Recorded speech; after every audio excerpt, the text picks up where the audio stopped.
السلام علیکم دوستوں، وقت کے ایک عظیم اور جلیل القدر محدث سے استفادے کے لیے ایک مذاکرے کی مجلس منعقد کی گئی۔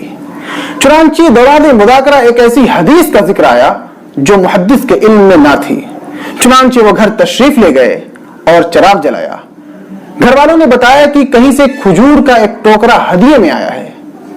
چنانچہ وہ محدث حدیث تلاش کرنے لگے اور کھجور کھانے لگے۔ بے خیالی کے عالم میں وہ حدیث تلاش کرتے جاتے اور کھجور کھاتے۔ اتنا منہمک ہو گئے وہ حدیث تلاش کرنے میں کہ کافی وقت بیت گیا اور تب تک انہیں حدیث کی تمام تفصیلات مل گئیں اور دوسری طرف یہ ٹوکرا بھی خالی ہو گیا۔ کہتے ہیں کہ اس کی وجہ سے ان کی طبیعت علیل ہو گئی اور یہی واقعہ ان کی وفات کا سبب بنا۔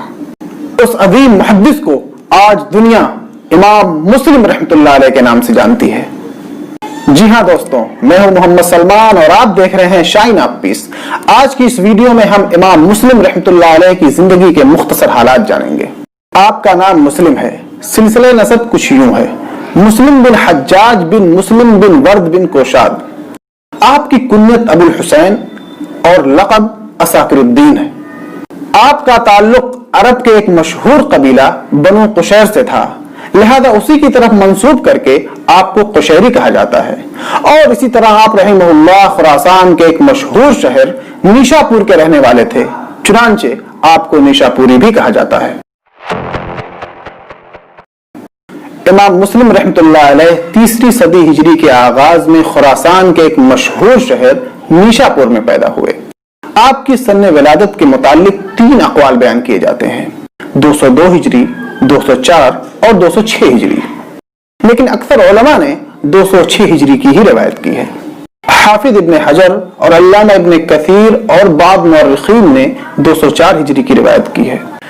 اسی طرح سے علامہ وہابی رحمہ اللہ نے سیر اعلام النبلاء اور تذکرۃ الحفاظ میں امام مسلم رحمہ اللہ کی تاریخ ولادت 204 ہجری ہی قرار دیا ہے، لیکن علامہ وہابی کے الفاظ ضعف پر دلالت کرتے ہیں، جیسے کہ صیغہ تمریز قیلہ سے واضح ہے۔ چنانچہ 206 ہجری ہی راجح ہے، جیسا کہ علامہ ابن خلکان نے وفات العیان میں اس کا ذکر کیا ہے۔ شمس الدین ابو العباس احمد ابن محمد ابن خلکان لکھتے ہیں کہ میں نے کسی حافظ حدیث کو ان کی سن ولادت اور عمر کے بارے میں تصریح کرتے نہیں دیکھا۔ آگے فرماتے ہیں کہ استاد محترم حافظ ابن صلاح آپ کی سن ولادت کا ذکر فرماتے تھے، اور میرا گمان غالب یہ ہے کہ انہوں نے 202 ہجری بتایا تھا، مگر بعد میں جبکہ ابو عبداللہ نیشاپوری کی ایک تصنیف نظر سے گزری تو یہ انکشاف ہوا کہ حافظ ابن صلاح نے امام مسلم کا سن ولادت 206 ہجری بتایا تھا۔ حاکم نے اگرچہ امام مسلم کی سن ولادت کا ذکر نہیں کیا، لیکن سن وفات 261 ہجری لکھا ہے، اور ساتھ ہی یہ بھی ذکر کیا ہے کہ ان کی عمر 55 برس ہوئی، لہذا اس حساب سے ان کا سن ولادت 206 ہجری ثابت ہوتا ہے۔ امام مسلم رحمہ اللہ نے نہایت ہی مبارک زمانے میں آنکھ کھولی تھی۔ یہ وہ مبارک زمانہ تھا جس میں علم حدیث صحابہ اور تابعین کے مقدس سینوں سے نکل کر ایک مستقل فن کی صورت اختیار کر چکا تھا۔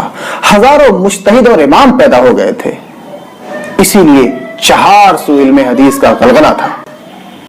اور اس کے ساتھ امام مسلم رحمہ اللہ کی ولادت نیشاپور جیسے شہر میں ہوئی جو اس زمانے میں محدثین کا پایہ تخت تھا۔ لیکن افسوس کہ امام مسلم رحمہ اللہ کی طالب علمی کے حالات اس قدر کم معلوم ہیں کہ اس بات کا بھی پتہ نہیں کہ آپ نے سب سے پہلے کس کے سامنے زانوِ تلمذ طے کیا۔ حالانکہ علامہ وہابی رحمہ اللہ سیر اعلام النبلاء میں لکھتے ہیں کہ کہا گیا ہے کہ انہوں نے سب سے پہلے حدیث کی سماعت سن 218 ہجری میں یحییٰ بن یحییٰ التمیمی سے کی۔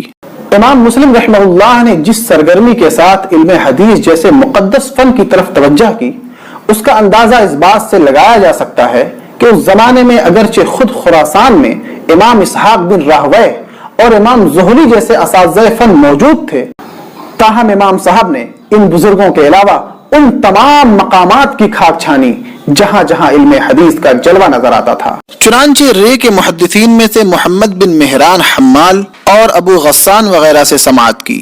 عراق میں امام احمد ابن حنبل اور عبداللہ بن مسلمہ قعنبی سے فائدہ اٹھایا۔ حجاز میں سعید بن منصور اور ابو مصعب سے روایتیں حاصل کی۔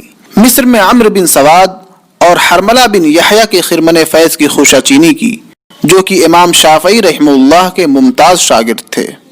اسی طرح امام مسلم رحمہ اللہ نے بغداد میں سفر کا سلسلہ آخری عمر تک قائم رکھا۔ چنانچہ 259 ہجری میں آپ نے بغداد کا آخری مرتبہ سفر کیا، کیونکہ اس کے بعد موت نے آپ کو 2 برس سے زیادہ جینے کا موقع ہی نہیں دیا۔ احمد ابن سلمہ کی رفاقت میں بصرہ اور بلخ کا سفر بھی کیا۔ اسی طرح سے امام بخاری سے بھی ان کے نیشاپور کے سفر میں بہت کچھ فائدہ اٹھایا۔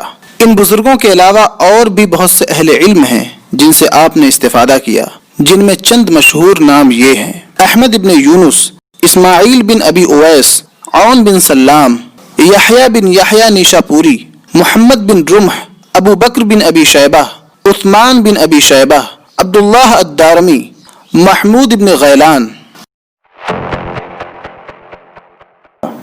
امام مسلم رحمہ اللہ کی فطری قابلیت اور قوت حافظہ نے بزرگ اساتذہ کو بھی اپنے فضل و کمال کا معترف بنا لیا تھا، یہاں تک کہ وہ محدثین جو آپ کے ہمدرجہ اور فن حدیث کے امام تھے، وہ بھی آپ سے حدیث کی روایت کرنے میں دریغ نہیں کرتے تھے۔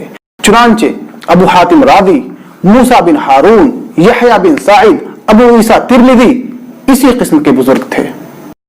آپ کے استاد امام اسحاق بن راہویہ فرمایا کرتے تھے کہ اللہ جانے یہ کس بلا کا شخص ہوگا۔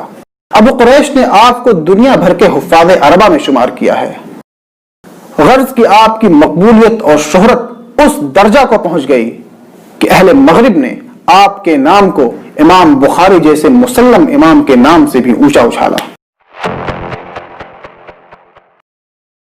امام مسلم رحمہ اللہ سے قصب فیض کرنے والوں میں چند نمایاں نام یہ ہیں: امام ابو عیسیٰ ترمذی، ابو حاتم راضی، ابو عوانہ یعقوب بن اسحاق، محمد بن عبد الوہاب الفرہ۔ امام مسلم رحمہ اللہ نہایت ہی پاکیزہ خو اور انصاف پسند تھے۔ جب امام بخاری رحمہ اللہ نے نیشاپور کا سفر کیا اور سوء اتفاق سے ایک جزئی سوال یعنی مسئلہ خلق قرآن کے متعلق عوام کے ساتھ امام مسلم رحمہ اللہ کے استاد امام زہلی جیسے نقطہ سنج محدث بھی امام بخاری کے خلاف ہو گئے، اور اس مخالفت کا اثر یہ ہوا کہ امام زہلی نے اپنی مجلس میں سرعام یہ اعلان فرما دیا کہ جو کوئی بھی امام بخاری کے مسلک پر ہو وہ میرے حلقے درس میں شریک نہ ہو۔ امام مسلم رحمہ اللہ بھی اس مجلس میں موجود تھے اور امام بخاری کی رائے کو صحیح سمجھتے تھے، چنانچہ آپ فوراً چادر تان کر اٹھ کھڑے ہوئے اور امام زہلی کی مجلس کو ہمیشہ کے لیے چھوڑ دیا، یہاں تک کہ گھر جا کر جو کچھ امام زہلی کے درس میں موجود رہ کر نوٹ کیا تھا وہ سب اونٹ پر لدوا کر بھجوا دیا۔ امام صاحب کو تصنیف و تالیف کا فطری شوق تھا۔ آپ کی سب سے اہم تالیف صحیح مسلم ہے۔ اس کتاب کو جس تحقیق اور جامعیت کے ساتھ آپ نے لکھا ہے وہ قابل داد ہے۔ اس سلسلے میں جو چیز سب سے اہم ہے وہ اس کتاب کا مقدمہ ہے۔ اس سے ایک طرف تو جرح و تعدیل اور اصول حدیث کے متعلق محتم بشان نقطے معلوم ہوتے ہیں، اور دوسری طرف اس سے یہ بھی ظاہر ہوتا ہے کہ امام صاحب نے جس زمانے میں اس کتاب کو لکھا اس زمانے میں کتنی زیادہ موضوع حدیثیں گڑھی جا چکی تھیں۔ چنانچہ ایسے حالات میں اس طرح کی کتاب لکھنا کتنا مشکل اور عظیم کام تھا۔ چنانچہ محمد بن ماسرجسی فرماتے ہیں کہ میں نے خود امام مسلم کو یہ فرماتے ہوئے سنا ہے کہ میں نے 3 لاکھ سنی ہوئی حدیثوں سے منتخب کر کے یہ کتاب لکھی ہے۔ حافظ ابو علی نیشاپوری فرماتے ہیں کہ آسمان کے نیچے علم حدیث میں مسلم شریف سے زیادہ صحیح کوئی کتاب نہیں ہے۔ امام ابو علی نیشاپوری اور مغرب یعنی شمالی افریقہ کے مسلم ممالک کے بعض علماء صحیح مسلم کو صحیح بخاری پر ترجیح دیتے ہیں، لیکن جمہور علماء کے نزدیک مجموعی حیثیت سے صحیح بخاری صحیح مسلم پر مقدم ہے۔ صحیح مسلم کے علاوہ امام مسلم رحمہ اللہ نے علم حدیث کے متعلق خاص موضوع پر نہایت کثرت سے کتابیں لکھی ہیں، لیکن صحیح مسلم کی شہرت اور مقبولیت نے ان کو اس طرح دبا لیا ہے کہ آج بہت سارے لوگ ان کا نام بھی نہیں جانتے۔ ان میں چند مشہور کتابوں کے نام یہ ہیں: المنفردات والوحدان، کتاب التمئیز، الکنى والاسماء، الطبقات۔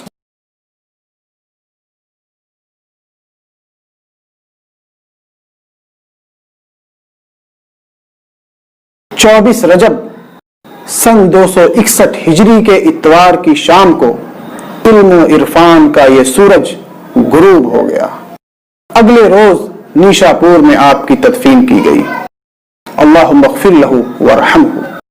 دوستوں، اگر آپ یادداشت بڑھانے کے سائنسی طریقوں کو جاننا چاہتے ہیں تو یہاں کلک کریں۔ اگر آپ حمد و نعت کے شوقین ہیں تو یہاں، اور اگر آپ نظمیں سننا چاہتے ہیں تو یہاں کلک کریں۔ دوستوں، یہ رہی آج کی ویڈیو۔ ملتے ہیں اگلی ویڈیو میں، تب تک خوش رہیں، گھر پہ رہیں، اپنا خیال رکھیں، اپنے گھر والوں کا خیال رکھیں۔ اللہ حافظ۔